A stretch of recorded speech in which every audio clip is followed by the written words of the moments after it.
Within recent months, the Atomic Energy Commission and the Department of Defense have conducted important tests of an experimental device based on the thermonuclear principle, leading to the development of a very large yield weapon.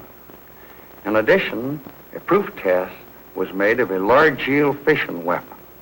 These constituted Operation Ivy.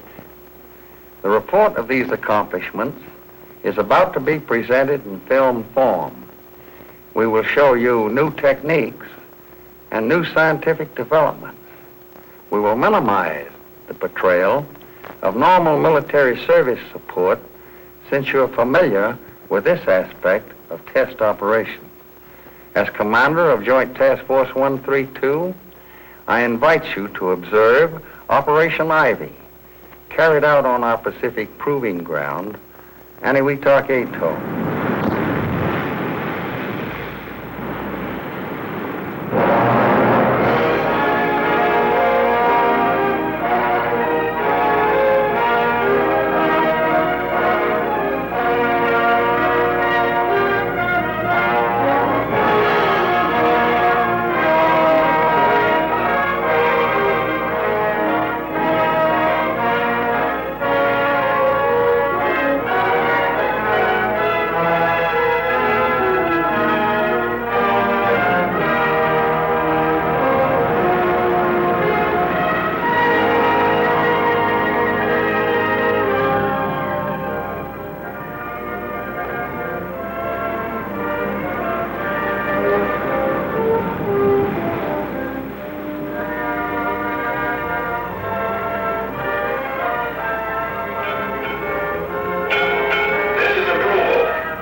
Back to Pearl. You may be right. I hear this is going to be a big one.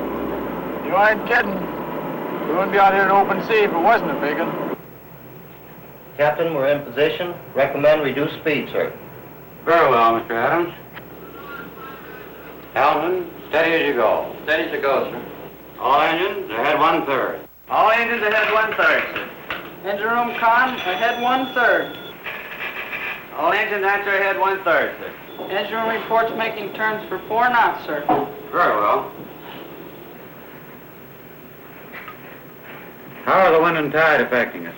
As predicted, sir. Good. It's important that we stay within that area so we remain within the television cone. Yes, sir. Welcome aboard the USS Estes. As you may or may not know, the Estes here is the command ship of Joint Task Force 132. We have minutes to go before the first blast, mic shot, of Operation Ivy. 59 minutes now, to be exact. We've been here since daybreak. Left Weetalk last night during the early morning hours.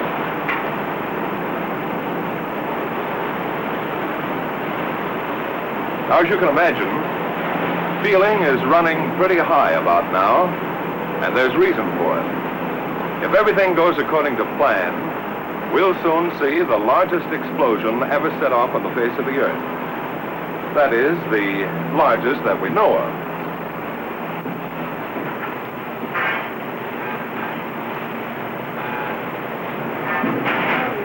Some 8,000 men will view the event from this point. Oh, by the way, the carrier over there is the Rendova. She's primarily set up as a base for fighter security and helicopter reentry. And that's the Curtis over here, the weapons assembly ship. In the time between now and HR, I'd like to show you around, if I may, and introduce you to some of the people connected with this operation, and in general, piece together the events which have brought us to this point. To start off, I'd like to show you something over here. You realize there are many miles of ocean between us and Eniwetok Atoll.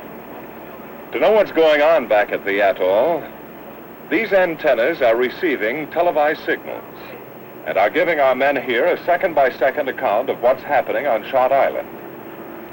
The television receivers are in here, in the control room.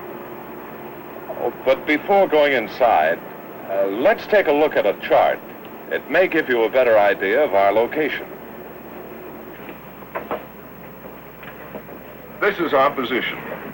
10 miles south of Enuitak Island, or about 30 miles south of Elugelab, the shot island. We must keep a very accurate position here because of the televised signal. It's a very narrow beam, and the ship must stay within that beam.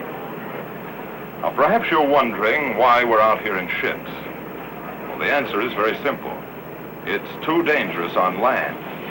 We're expecting a yield of from 4,000 to 10,000 kilotons. That's equal to between 4 and 10 million tons of high explosives.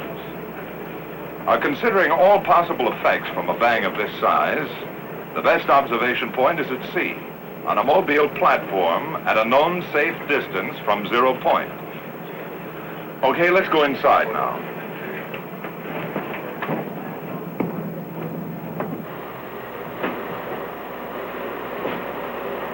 Well, this is it. This is the control room. I'd like to have you meet Mr. Stan Burris, the commander of the Scientific Task Group. Oh, Stan, I wonder if you could tell us something about the operations that go on in this room. Sure, I'd be glad to. The screens you see in front of you enable us to monitor the timing and firing system and the cryogenic system. The lights indicate that the timing signals are functioning properly. The dials, this collection of dials, indicates that the liquid deuterium is in the proper state for firing. If you will look close, you will see that it is now 55 minutes before 8 hour. As time clicks off, more and more lights come into operation. This is the 1 minute light, 30 second, 15, 5, 1 through firing. Since this is a thermonuclear test, we are using a type of hydrogen in a liquid state. It is necessary to keep a close check on the condition of this fuel. If the hydrogen is not in the proper state or at the proper level, it would have such a marked effect on the results that there is no point in continuing the experiment, in which case we would postpone the shot. Is there any chance of that so far, Bob? No, there isn't, Stan. The cryogenic system has been operating perfectly for several days, and we're not particularly worried now. That's fine. I have here a layout you may be interested in. This diagram will give you a general idea of the whole setup. Data from the sequence timer is piped over to a display panel. Likewise, cryogenics data is piped over to this display panel. This kind of display panel is new to atomic test work because of the large number of remote control and metering problems encountered in this operation. For one thing, the master timing and metering apparatus is located next door to the shot cab, rather than being placed some 20 miles away on Parry Island, as is usually done. This close view is possible, of course, because the lens of a television camera, rather than human eyes, is watching events. So cryogenics data piped direct from Mike and information from the sequence timer is transmitted from the small building attached to the main cab and is relayed by way of a TV antenna atop a 375-foot tower to the Estes. So that's the flow. From timer on through to display panel, cryogenics data to panel, picked up by a television camera and relayed on out to the Estes. A very ingenious arrangement. But what happens if you have to stop the firing mechanism, or can you stop it? Well, we can stop it all right if we have to. We have a radio link direct to the firing panel in the shot cab. If we have to stop the shot, we simply push this button. Just a simple flip of the wrist, huh? That's right, but a lot of work goes down the drain. You understand we don't want to stop this thing unless it's absolutely essential. Yeah, I can understand that. Say, I was out on deck when you fellas returned. Well, that is when the firing party returned. What happened out there on Shot Island? If you'll excuse me, I suggest you talk to Colonel Lunger about that. I have a timing signal coming up. All right. So then, Dick, the firing party's big job is to see to last-minute details of arming and firing and to make sure that the Shot Island is secure. That's the broad brush of it, yes. I've been a member of firing parties before, but this was different somehow. A man standing, as I stood, on the outside of the building housing the mic device, couldn't help but feel, to sense the importance of this moment. Inside, a handful of men were making a final check. Were arming a device which could be the key to a new era in atomic weaponeering. I don't know just how the others felt, but I felt small when I thought of the experiment being readied inside. This one test could take us out of the realm of kilotons into the fantastic world of megatons. And then, at H-6 hours, the job was finished. The mic device was on its own and ready. We all moved to take a final look at the gadget, which represents a year of intensive engineering. As we moved toward the pier, one couldn't get away from the feeling of being alone, of knowing you were the last to leave an island which might be shocked beyond human re-entry. We made the run from Shot Island down to the anchorage of the Estes off Perry in a fast crash boat. Soon after, the Estes made way through the deep entrance between Perry and Japtan Islands, out to a point 10 miles southeast of Perry, the rendezvous area of the task force ships. We finished our job at the cab, came over the side, and here we are. Waiting on station just like everyone else. Well, we won't have to wait much longer, Dick. Right. Thanks.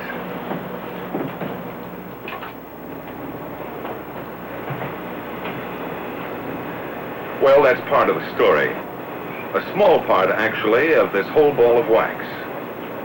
An operation like Ivy has many facets, some large, some small. Behind the present activities on this ship, behind what went on at the atoll itself, whatever preparations had to be made in the States, is the broader story of policy, philosophy, of planning. Now, this deeper story, the background, so to speak, has its roots entwined in the broad international picture, in the larger aspects of the atomic weapons development program, in complex scientific conclusions. Not long ago at Los Alamos, I was talking to Dr. Alvin C. Graves, head of the test division there. He's on board now in Flag Plot as the scientific deputy to the task force commander. He's one of the men who can tell us about the thinking behind this operation. And we're not really sure what progress the Russians have made in this business of nuclear research. And so the only safe assumption to make is that they're interested in producing a fission bomb and to use it as some sort of trigger mechanism for a hydrogen bomb.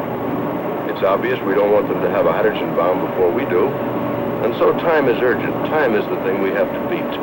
Dr. Graves, the historical side of this operation is particularly important. I wonder if you'd mind speaking right to our camera. Not at all. First, let's go over this business of the hydrogen bomb. Why use hydrogen? Hydrogen permits us to have an inexhaustible source of energy. It's plentiful. We don't have to worry about the critical mass limitation. Second, we can get hydrogen very cheaply. If we can use deuterium, we can distill it from ordinary seawater. We're floating on it right now. That's very interesting, Doctor. But what is deuterium? I was coming to that. First, let's consider ordinary hydrogen, such as is used commercially. An atom of this kind of hydrogen has the simplest nucleus known. It has one proton. But hydrogen exists in two other isotopic forms. Deuterium, which has a neutron in addition to the proton, and tritium, which has two neutrons and one proton. Ordinary hydrogen is not considered a good bomb fuel, and tritium, because of its expense and rarity, can only be used in limited quantities. Well, that's part of the background of Ivy leading up to the present. In 1 minute, it will be H-45 minutes. H-45 minutes. Sit down on deck for a bit. All right, fine, Doctor. Beginning to get light. Quite a bit. Hi, Jerry. Worried about Mike? Well, it's too late to worry about that now. The Shot Island is about over there? That's right. It's generally north and west of us. For the past half hour, the ship has been headed directly toward the Shot Island, and will continue to do so until shot time. You know, there's one thing I can't quite put together. That's this business of success or failure. I've heard there's a 50% chance of its failing. Now, this low margin of success wasn't true on the other shots, was it? No, it wasn't. Let me try out the Admiral's chair. Sure. Up until this operation, that is, from about 1945 through 1951, the chance of failure has never been more than about 10%. In Crossroads, Sandstone, and Greenhouse, we had great confidence in the operation succeeding. We recognized the change in philosophy, however, when Dr. Bradbury spoke to a group of us at Los Alamos in 1951. Gentlemen, up to now, the laboratory has had sufficient time to compile information and revise weapon design before a field test of a weapon. As of now, the situation has changed. We must take risks. Calculated risks, it is true, but risks nevertheless. According to the presidential directive, we must ascertain if a hydrogen bomb is feasible and do this in the highest possible speed. We must ascertain if such a bomb is feasible, if we can, in 1952. Here is what I think we must do. We must set up a special staff under Dr. Marshall Holloway, reporting directly to my office. He will receive from the theoretical division the theoretical designs of such a system, have them fabricated, and shipped to NOETOC. There, they will be taken by Dr. Graves and J Division and tested. It must be recognized that we're taking great chances, a great gamble, but a gamble, while there's a possibility of failure, nevertheless there's a possibility of great gains. NOETOC will become our theoretical laboratory rather than a proving ground. And that's the way it is today. We're taking a gamble. I see that now. But then the uneasy state of the world puts everything on a gambling basis, I guess. Yes, but not as much of a gamble as you might think. Take that man over there. He and his company have put a great deal of thought into the engineering and design of Mike. Well, see you later. So long, Doctor, and thanks a lot. I couldn't help coming back to the control room for another look. They tell me everything's going along without a hitch. I've been taking a closer look at the cryogenic screens there. You know, there's a lot to this low temperature work. In a good many respects, it's the most outstanding problem of the entire operation. And as soon as Bob Gibney can break away, we'll talk about some of these problems. But this I know. A lot of heads have been scratched trying to figure out some way to work with various gases which have to be brought down to a liquid state. Oh, Bob, I've been browsing through this subject of low-temperature physics. That's quite a subject. It sure is. The general problems connected with very low temperature operation had been met on the George shot of Greenhouse. The amount of thermonuclear fuel required for Mike's shot is considerable. Do you remember the buildings in the south end of Perry, near the airstrip? Yes, I do, Bob. Well, that's the liquefaction plant. The original plant was established during Greenhouse. Because of the difficulties in transporting, the decision was made to produce liquid hydrogen at NOETOC rather than in the States. But for Ivy, it had to be expanded considerably. The capacity of the original hydrogen plant was doubled for the production of liquid deuterium, and a new plant was built for the production of hydrogen with a capacity 4 times the old Greenhouse model. The small nitrogen plant was expanded 8 times its original size. For Operation Ivy, the Perry Island plant operated continuously for 3 months to produce the necessary low-temperature liquids needed in the experiment. But of course, you don't put a material so difficult to make and so difficult to keep in milk bottles. You use special containers called dewars, which are simply outsized thermos bottles. Months ago, these dewars were made in Massachusetts by the Cambridge Corporation and driven out to Boulder, Colorado for testing. Each dewar is mounted on its own truck with its own refrigeration plant and generator. Against the picturesque background of the Flatiron Range of the Colorado Rockies, these dewars were filled with liquid hydrogen at the cryogenics lab of the National Bureau of Standards. This plant, set in an unpopulated area, is the largest source of liquid hydrogen today, and hydrogen is essential for a practical shakedown test. The climax for these dewars came out here at NOETOC when they were actually used for the job intended, transport. Since production of thermonuclear fuels might be needed on future tests at NOETOC, it was thought best to put the liquefaction plant on Parry Island instead of on the shot island, where it probably would be destroyed. But this meant a satisfactory means of transporting liquid hydrogen from Parry to the shot island. This type of exaggerated thermos bottle mounted on wheels was the answer. A dewar is constructed to isolate the contents of the dewar from the outside temperature, so no heat can leak in. Contained within the boilerplate outer shell is an inner shell made of stainless steel with a vacuum in between. This is the container which holds the liquid hydrogen.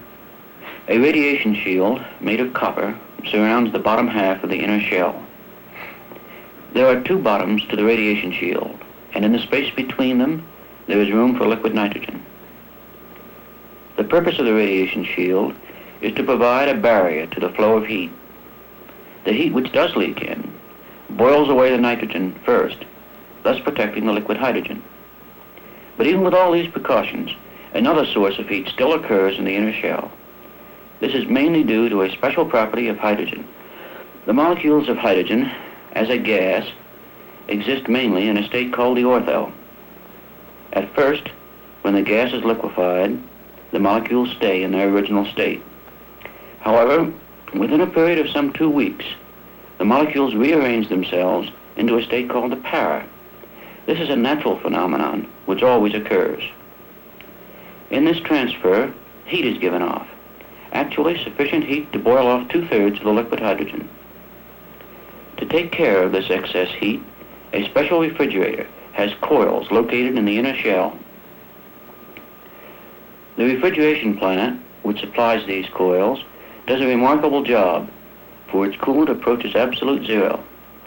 Absolute zero, that unimaginably cold zone where everything stops. All life, all molecular motion. Minus 459 degrees Fahrenheit. A little above this fantastic figure, hydrogen becomes a liquid at minus 423 degrees Fahrenheit. This is the temperature to be maintained in the dewar. Only 36 degrees away from the bottom. Absolute zero. The helium refrigerant used can affect a temperature sufficiently low to cause the gaseous hydrogen boiling off to return to a liquid state. Well, I went into more detail on the cryogenics end of this project than I intended. Well, so far, we've pieced together quite a bit of this operation. I don't believe you have ever had a good look at our key test islands. The test islands for Mike are located at the top, or the northern sector, of Eniwetok Atoll, some 25 miles from Parry and Eniwetok, the two base islands of this atoll proving grounds. There are 3 main islands making up the test site. These are Elugelab, Teeter, and Bogan. Early in the game, these islands were linked together by causeways. The old business of men and machines digging and piling up coral sand. These connecting roads were built to make it easy to get from island to island, and also to act as land platforms for some of the instrumentation. A sizable camp was set up on Teeter. First, it housed construction people, and later served as an advanced base for scientists working on the shot island. In the early months, Elugelab was just another small, naked island of the atoll. But by midsummer, it began to look like the thing it was selected for, a shot island. Actually, the cab, so called because it houses the weapon, is not a cab at all, but a building set flush to the ground. It has all the earmarks of a common workshed, but in reality, it's a laboratory building set on a Pacific atoll. How do we stand at Quadrant? Charlie? Then they're all on the way except for the 3rd and 4th sampler elements? Right. Are you picking them up on the scopes as they come into the area? Right. Yeah, well, from here in, let us have immediate notification if exact shot positions aren't maintained. This is Broadway 3. Yeah, and the helicopters, we expect to order them out in about aerology, which may require to move some of your units.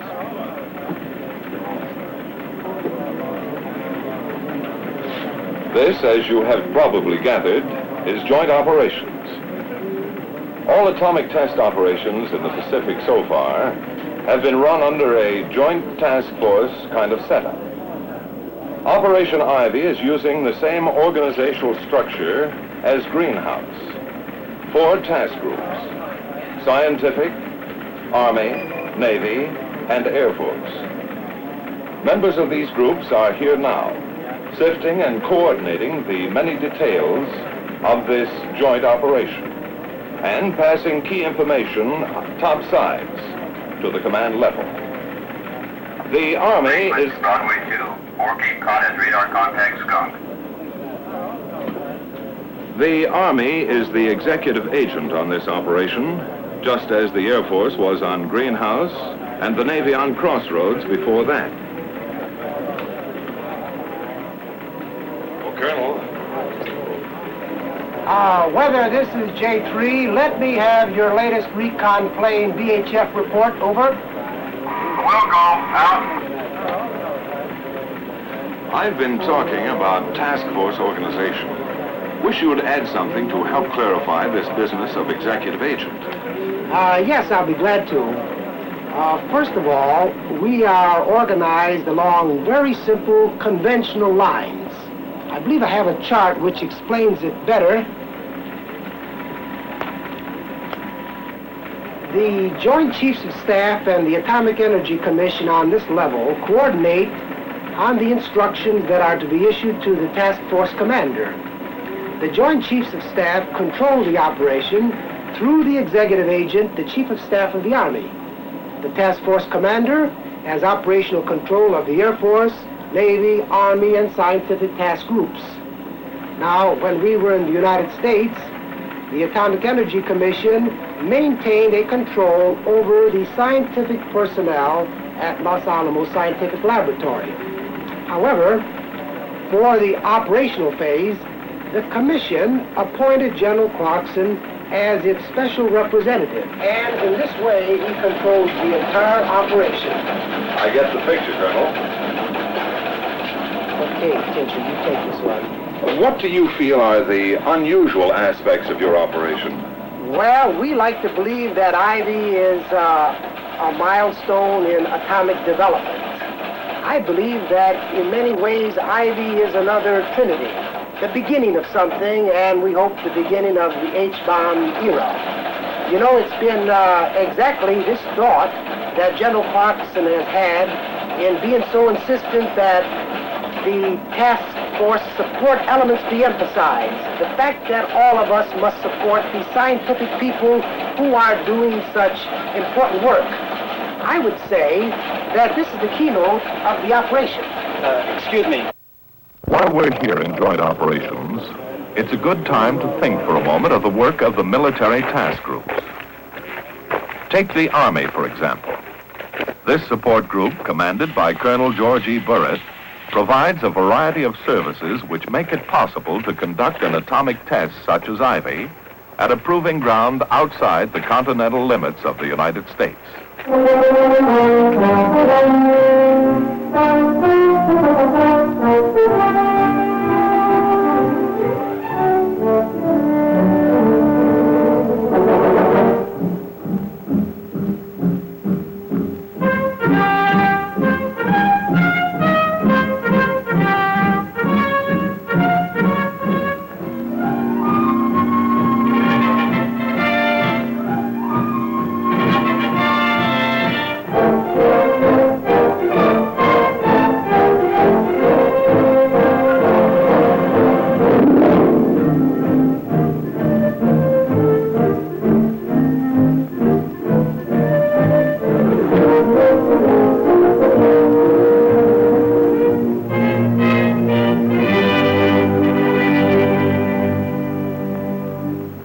At this point in our story, it's necessary to understand the effort behind the collecting of measurement data. Well, what good is a test unless we can learn, can profit from the experience? Highly specialized, sometimes costly instruments help scientists bring home this vital data. An outstanding example of such specialization is the use of a helium atmosphere box by the Naval Research Laboratory. The plywood tube, looking like a train of boxcars, runs from the Shot Island across the causeways to a detection station on Bogan, a distance of nearly 2 miles. Inside the box, the helium is contained in 200-foot polyethylene balloons, some 45 balloons being required to fill the plywood tube. The detailed progress of the mic reaction will be studied by utilizing this device. The measurement starts in the mic cad with a collimating shield, a large concrete block designed to stop all radiation which might confuse the issue. The setup is a lot like having peepholes in a fence. DT neutrons from the mic reaction will pass through holes in the concrete wall and react on iron converters to produce gamma rays. These gammas will then be collimated through the long helium tube or column to the detectors. Helium is being used for a good reason. Gammas traveling through normal air will have a difficult time of it because of the relatively large size of an air molecule. Now the helium molecule is much smaller, and the gammas will have a relatively free path in which to travel, and hence will be 1,000 times more intense at the detectors. This experiment is one example of the kind of unique instrumentation needed for learning the secrets of weapon behavior. In addition to the diagnostic kind of measurement, many studies are being run on the effects expected from a high-order detonation. These projects are being conducted jointly by the AEC and the Department of Defense. As always, there are many questions to be answered. Classical routine questions and special pertinent questions pertaining to the hydrogen device mic. For example, what will be the blast pressure on and near the ground? Many instruments, like the Wianco gauge, will measure overpressures at ground level and from 15-foot towers. What will be the blast effects at low altitudes, say up to 300 feet? Mortar shells will label the air with smoke puffs for photographic study of their action. And what about high altitudes? For this, anti-aircraft guns are being used. The bursting shells from these guns will label the air with smoke up to 26,000 feet for a free air pressure measurement. Not only will the ground and air be measured for pressures, but also the water surrounding 0 point. For instance, what will be the motion of the water waves in the lagoon? To get such data, photography will study the movement of these floating targets. And then what about the underwater shock wave in deep water and its effect on underwater ordnance and vessels? This interesting pressure versus time measurement will be obtained by reading pressure gauges which have been attached to the mooring cables of can buoys. Then there are the questions concerning the direction and magnitude of the wind accompanying the shock wave and the afterwind which follows it. The story of heat or thermal radiation needs continued study. The ever-interesting history of neutrons will be recorded. What amounts of external neutrons are present? And what is their energy distribution? Because of the expected size of the shot, the fallout problem is being extensively analyzed. There are questions on the size of the particles, when they got there, and how hot they are. Rafts placed out in the lagoon constitute one method of collecting this information.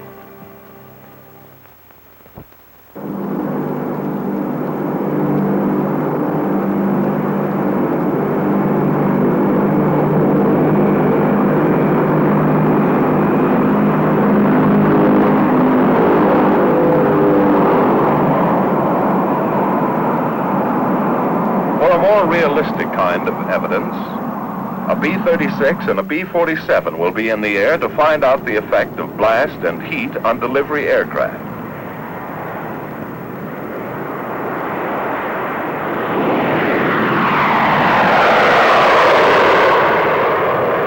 These heavily instrumented aircraft should bring back a record which will indicate whether delivery techniques need to be changed for very high-yield weapons.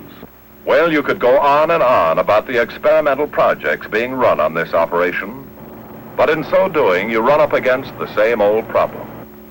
Each project is so specialized that it becomes a study in itself.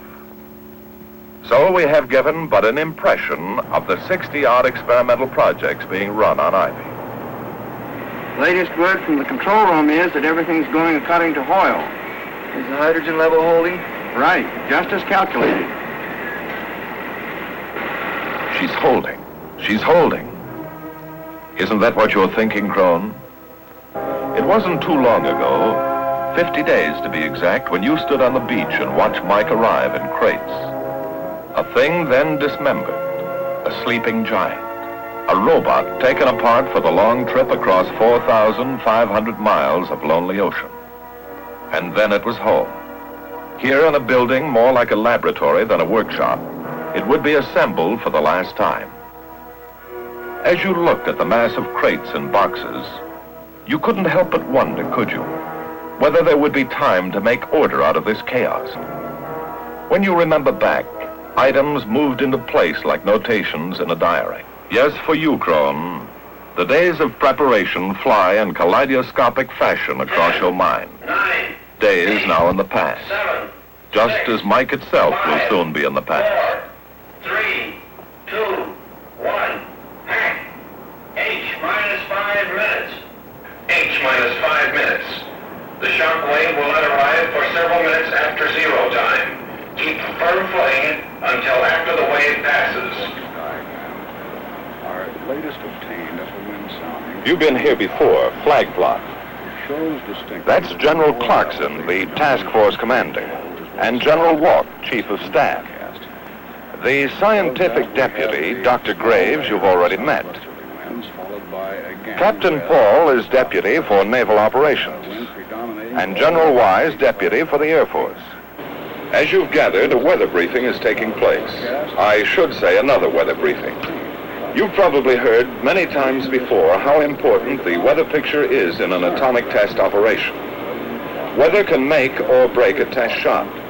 That's why you want to know up to the last moment just how you stand with the elements.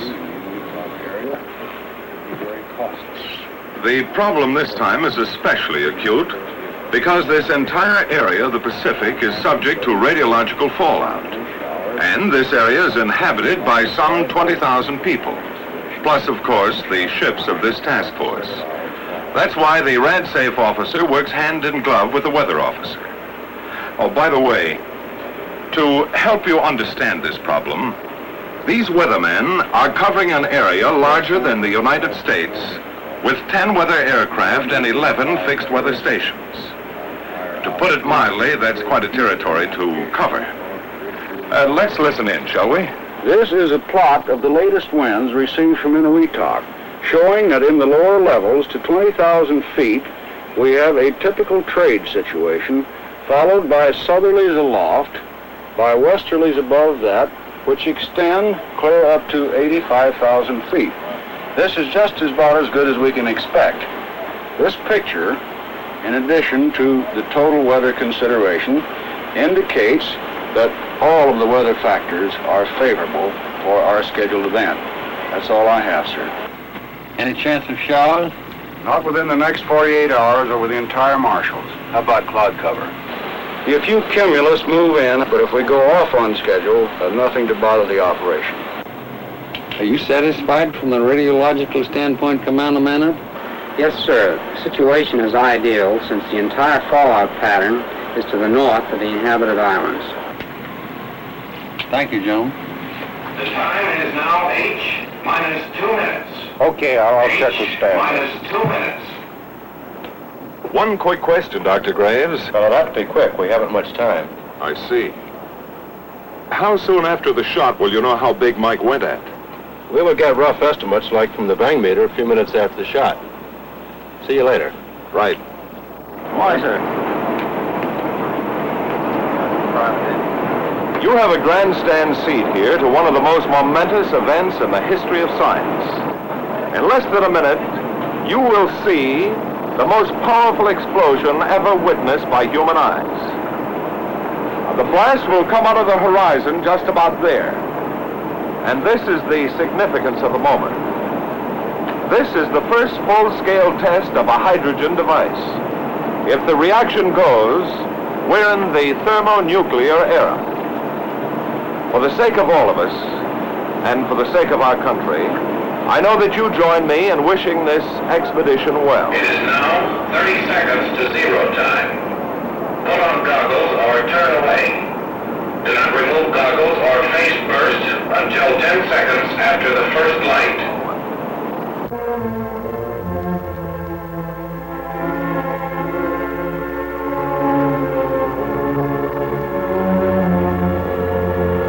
Minus 15 seconds.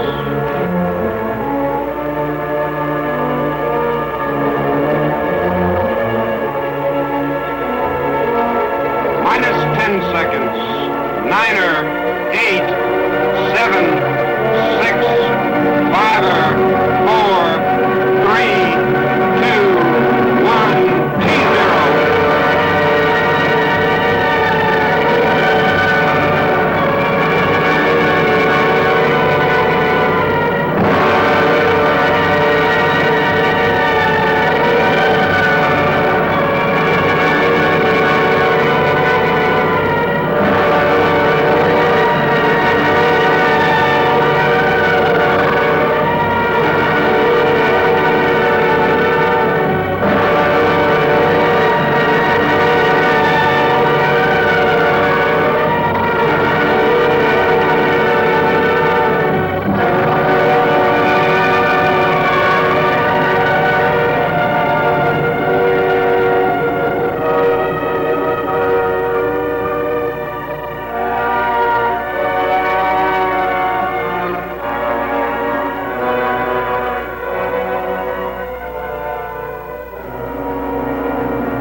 The cloud is still rising.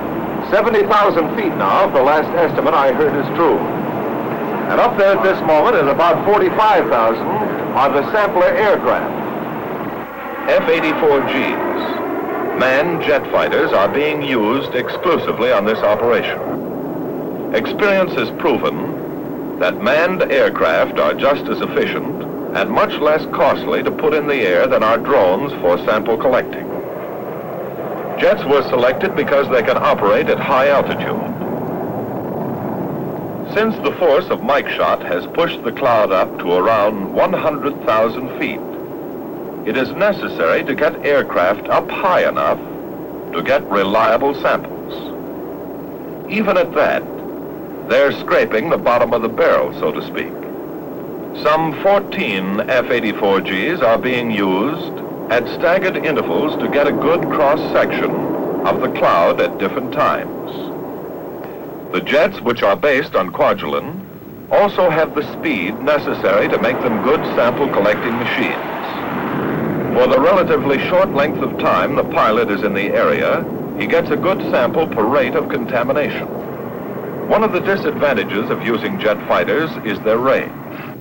To handle this problem, KB-29 tankers, flying gas trucks, are in the air to refuel the jets on the way back from their sampling mission. The jets are also short on over-water navigation aids. Charlie 1, this is Red Leader. Request steer to Dog 2. Over.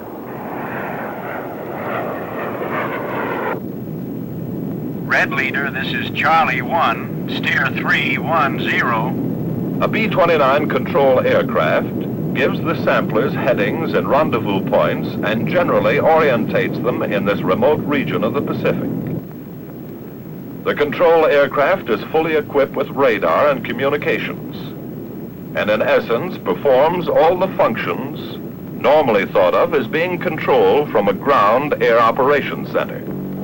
A B-36 is also in the air as another kind of control ship, like a football coach running the game from the sidelines. A scientific controller watches the formation of the cloud and directs the samplers in for their runs.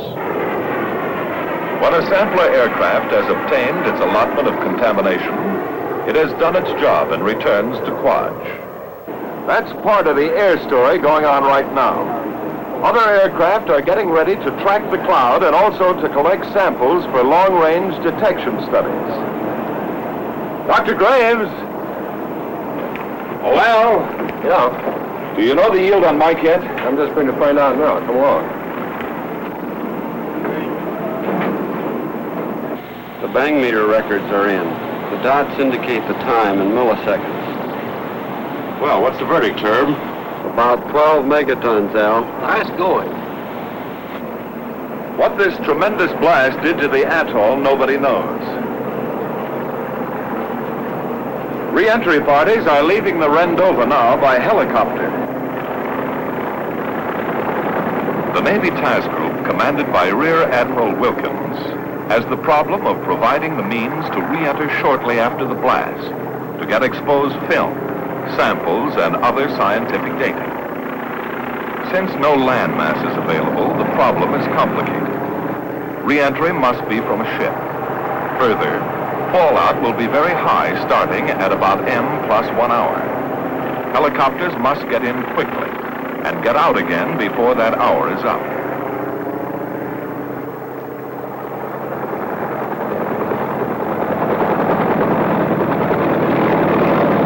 One survey group is leaving here from the Estes. I can't go along, but you can, and see for yourselves through the eyes of the camera what has happened back on the atoll.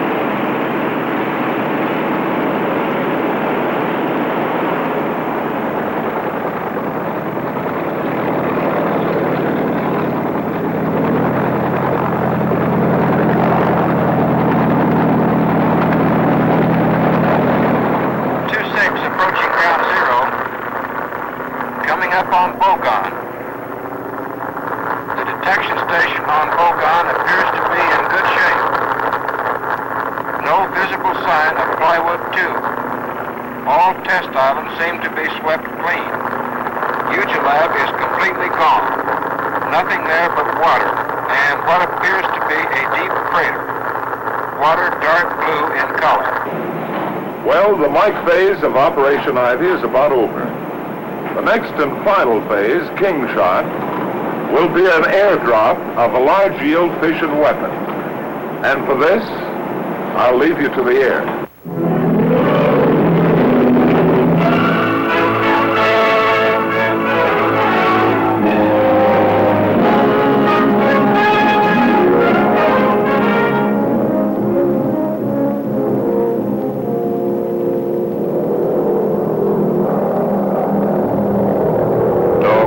Destiny Control. Leveling out at 8,500 feet for IFI.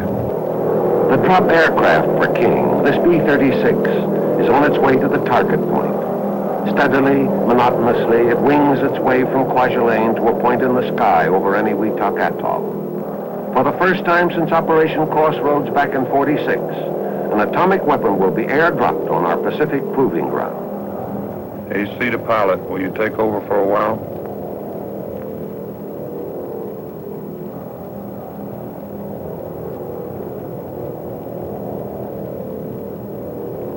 And you, Colonel, what are you thinking as you relax for a moment from the controls of this strategic bomber? This bomber whose cockpit now resembles a closed room, curtained off from possible dangerous effects of heat and light. Are you thinking of the mission, or of Kwajalein, or perhaps of home? Home, you certainly can't call Kwajalein home, even though it now looks like an extension of the Carswell Air Force Base. Talk about crowded. In addition to the normal complement of the island, Kwaja's been the major base for our Air Force ever since this operation began. This small atoll island is the jumping-off spot for the air group, commanded by Brigadier General F.E. Glansberg. Operation Ivy isn't like Greenhouse, when Eniwetok Island was used in addition to Kwaj. In a sense, Wetok is still used, but just for L-13s and copters, aircraft easy to evacuate. Look at this lineup on the Kwaj airstrip. Samplers, tankers, weather ships, photo aircraft, trackers, control planes, drop aircraft. Looks like it's harder to find a parking space here than in downtown Fort Worth on Dollar Day. But now Kwaj is behind you, Colonel, and you're on your way to doing something big. Big, like you were told back at the briefing. So much for the operational plan. Perhaps some of you are wondering about the idea behind the dropping of such a high-yield weapon. General Glansberg has a few words he'd like to say to you on this subject.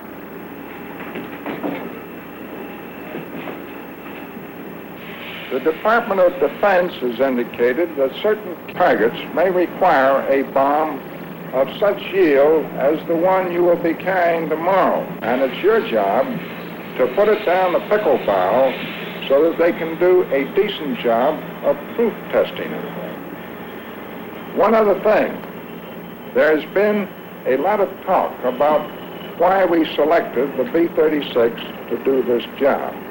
The reason the B-36 was selected is because it has metal control surfaces. There is still some argument as to what will happen from thermal radiation on fabric surfaces.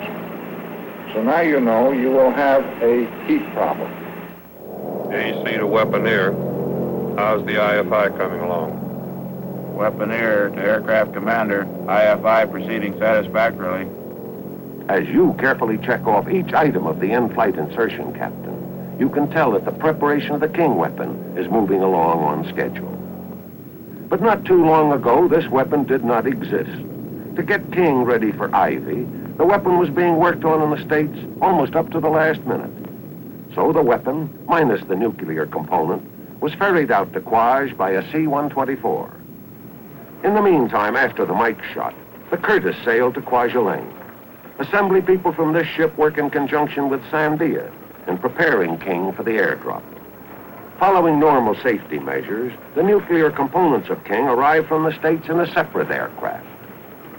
And now this super fission weapon, completed, ready, is taken from its shipborne assembly shop and moved under the cavernous belly of the waiting B-36. As the B-36 moves on its way to the target, the weather situation suddenly changes and becomes unsuitable for the test. And this means that the finely coordinated effort has to be canceled and the drop plane recalled to Quaj. For 72 hours, the King phase of Operation Ivy waits on weather. Men and machines who have been geared for the mission have to start all over again. Finally, shortly after dawn on November 16th, the go-ahead is given. This time there will be no turning back. This time, King is on its way to the proof test for which it was created.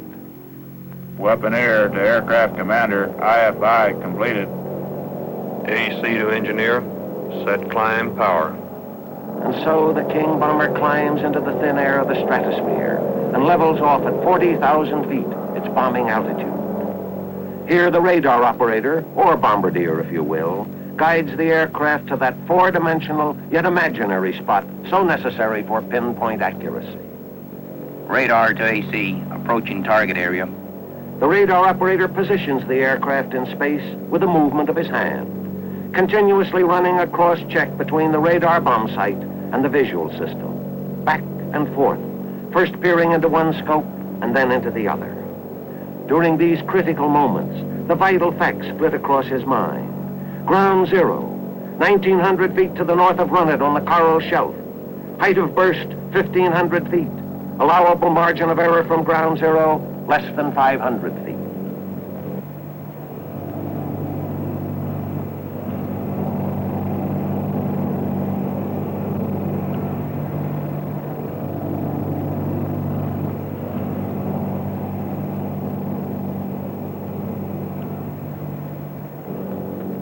Zero. In the 56 seconds it takes the bomb to fall, the men of Operation Ivy wait on Parry and Eniwetok Islands. Unlike the Mike phase of the operation, the King phase will be observed from land. The bomb is now at 8,500 feet, at 6,500 feet, at 4,500 feet, at 2,500 feet, approaching 1,500 feet. Watch the air overrun it.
what about Mike? Let us now go back and examine the evidence and point up the statistical highlights of that device. Remember those final last seconds? 5, 4, 3, 2, 1, T0.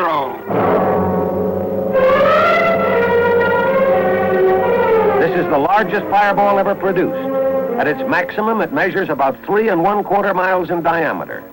Compared to the skyline of New York, this means that with the Empire State Building as 0 point, the Mike fireball would extend downtown to Washington Square and uptown to Central Park. In other words, the fireball alone would engulf about 1/4 of the island of Manhattan.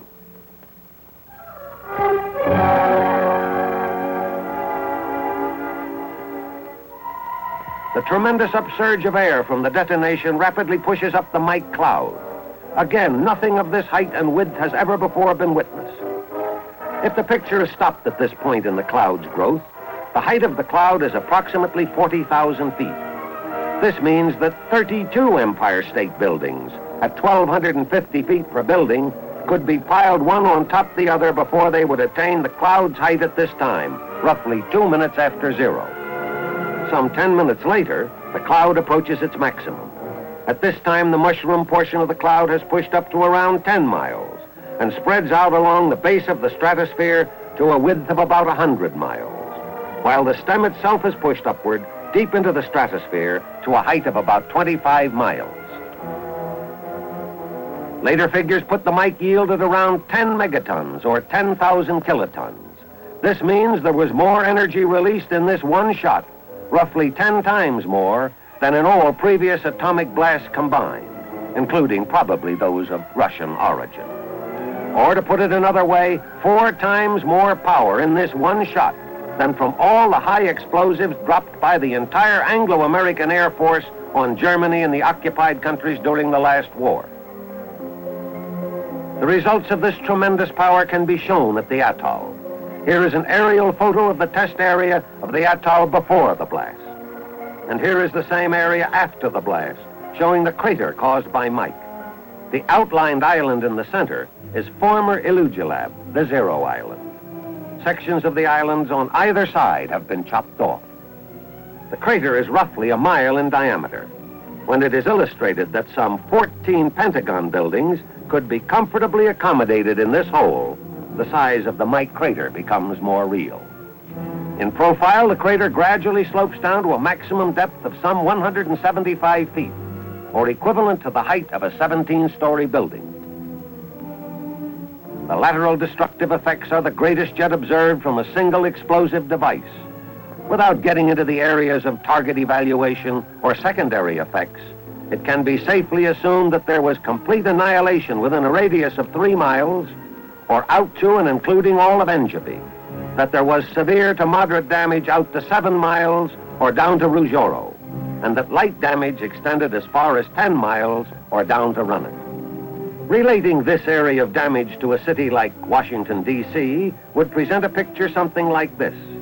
With the capital as 0 point, there would be complete annihilation west to Arlington Cemetery, east to the Anacostia River, north to the Soldiers' Home, and south to Bowling Field. Complete annihilation, and that is mentioning merely the primary damage.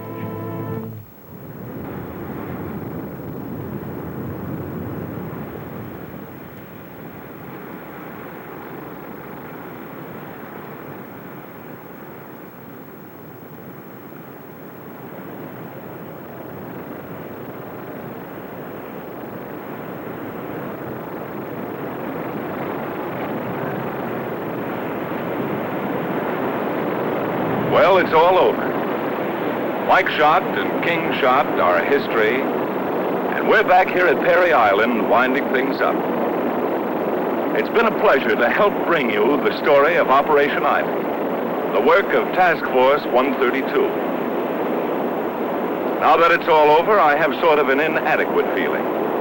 There's so much more that could have been said. But then in a presentation of this kind, one can only hope to give the broad brushstroke.